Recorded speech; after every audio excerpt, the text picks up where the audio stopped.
অন্ধ্রপ্রদেশ গুন্টুর স্বর্ণকারদের দুর্গাপূজা এটা। আর ইতিমধ্যে ঘট ডুবানোর গুরুত্বপূর্ণ কাজটি সম্পূর্ণ হয়ে গেছে।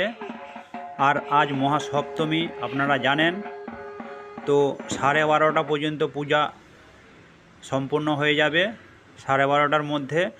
অতএব যেনারা পুষ্পাঞ্জলি দিতে ইচ্ছুক সপ্তমী পুজোর, অবশ্যই 10টার মধ্যে মণ্ডপে পৌঁছে যাবেন।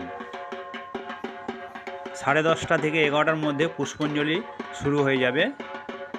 তো অবশ্যই মণ্ডপে আসবেন আর মণ্ডপের দুর্গা পুজোর এই সপ্তমী পুজোটাকে সাফল্য করে তুলবেন। নমস্কার।